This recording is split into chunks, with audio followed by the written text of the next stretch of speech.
নমস্কার বন্ধুরা, বর্ণস ডায়েরি চ্যানেলে সকলকে আরও একবার স্বাগত জানাই। জগন্নাথ দেবের কৃপায় আশা করি আপনারা সকলেই খুব ভালো আছেন, সুস্থ আছেন। কালকেই উল্টো রথ, তো এই রথযাত্রার স্পেশাল রেসিপি নিয়ে আমি আবার হাজির হয়ে গিয়েছি। তো ভগবান জগন্নাথ দেবকে এই রথযাত্রার আপনারা উল্টো রথে এইরকম একটি ভোগ নিবেদন করতে পারেন।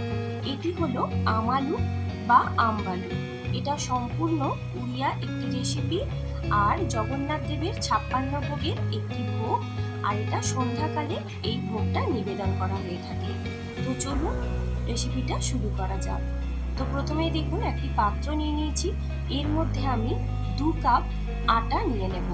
এখানে কিন্তু কোনো ময়দার ব্যবহার হবে না, 2 কাপ আটা লাগবে। আর আটা যে পরিমাণে নেবেন তার অর্ধেক কিন্তু নিতে হবে গুড়।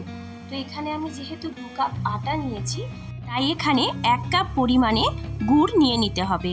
তো এখানে আমি আখের গুড় ব্যবহার করেছি, এটা সারা বছরই কিন্তু মার্কেটে পাওয়া যায়।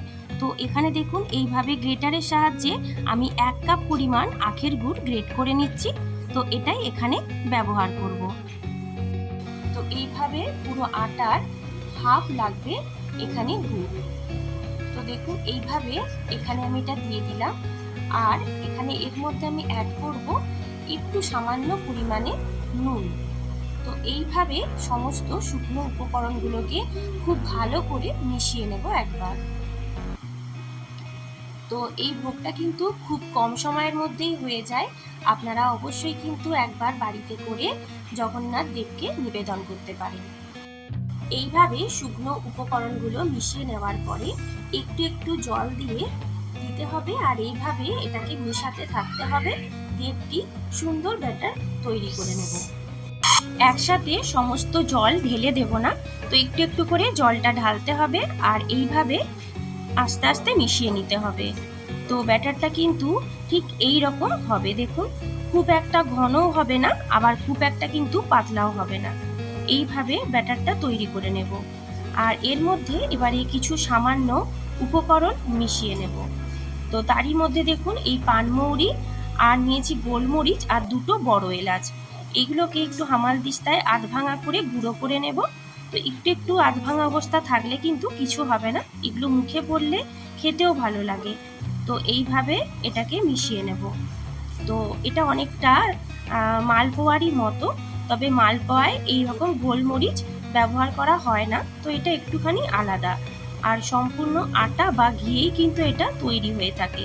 তো আপনারা এই ভোগটা অবশ্যই পুরোপুরি ঘিয়েও বানাতে পারেন, তবে এখানে কিন্তু আমি রিফাইন অয়েল বা সাদা তেল ব্যবহার করেছি। তার মধ্যে সুন্দর ফ্লেভারের জন্য 2 চামচ ঘি মিশিয়ে নিয়েছি। তো দেখুন যখন সম্পূর্ণভাবে তেলটা গরম হয়ে যাবে তখন আঁচটা মিডিয়াম রেখে এইভাবে এগুলোকে এক হাতা করে ছেড়ে দিলাম। তো দেখুন সুন্দরভাবে এগুলো ফুলে উঠেছে। আর এইভাবে খানিকক্ষণ সময় নিয়ে এগুলোকে 2 পিঠ ভেজে নিতে হবে, হালকা ব্রাউন কালার হওয়া পর্যন্ত।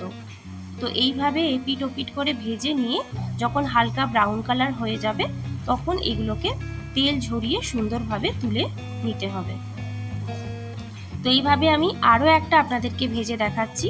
তো দেখুন এইরকম হাতার সাহায্যে এরকম ছেড়ে দিলাম, আর এইভাবে আলতো আলতো করে ওপরে তেল দিলেই এটা কিন্তু সুন্দরভাবে ফুলে উঠবে।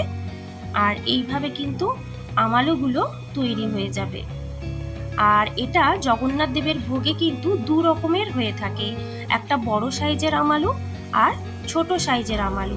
টেস্টের কোনো পার্থক্য হয় না, সাইজটা একটু আলাদা হয়ে থাকে। আর এটা সন্ধেবেলাতেই কিন্তু প্রভুকে নিবেদন করা হয়। তো এইভাবে আমার সমস্ত আমালু বা আমবালু দেখুন তৈরি হয়ে গেল। তো এবারে চলুন ভগবানকে নিবেদন করা যাক। তো এটা কিন্তু খুবই সহজ একটা রেসিপি আর 56 ভোগের একটি ভোগ। তো আপনারাও কিন্তু কালকের দিনে ঠাকুর জগন্নাথকে আপনারা এটা নিবেদন করতে পারেন, খুব সহজেই হয়ে যাবে আর প্রভু এতে খুব খুশি হবে। তো চলুন, তো এইভাবে অবশ্যই এটার ওপরে একটা তুলসী পাতা আমি দিয়ে দেব। তো এরপরে আমি জগন্নাথ দেবকে এটি নিবেদন করব। তো আজকের রেসিপি এটা কেমন লাগলো আপনাদের অবশ্যই কিন্তু কমেন্ট করে জানাবেন। আর ভালো লাগলে লাইক শেয়ার কমেন্ট করবেন। তো আজকে এই পর্যন্তই, আবার দেখা হবে অন্য কোনো রেসিপি নিয়ে।